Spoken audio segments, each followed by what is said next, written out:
Huawei et le Royaume-Uni, c'est fini.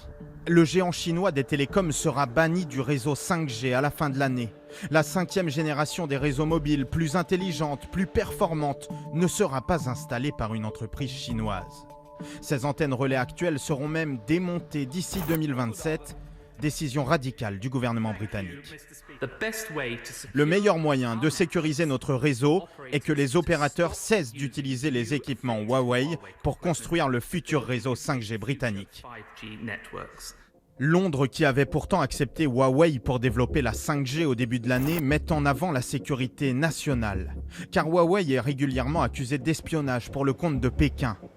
Le géant chinois dénonce lui une décision politique, la conséquence selon lui de la pression des États-Unis sur ses alliés pour lui barrer la route.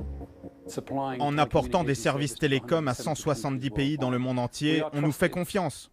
Peut-être pas tout le monde, mais c'est une campagne systématique des États-Unis pour convaincre le Royaume-Uni de participer à leur guerre technologique.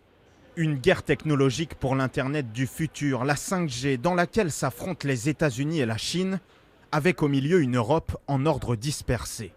En plus du Royaume-Uni, la Norvège et certains pays de l'Est ont déjà dit non à Huawei. L'Italie et l'Allemagne tergiversent, la France veut imposer des restrictions, quand l'Espagne, la Hongrie et la Grèce ouvrent pour l'instant leurs portes. Les États européens le savent, difficile de se passer de l'équipementier chinois, déjà très présent dans les infrastructures.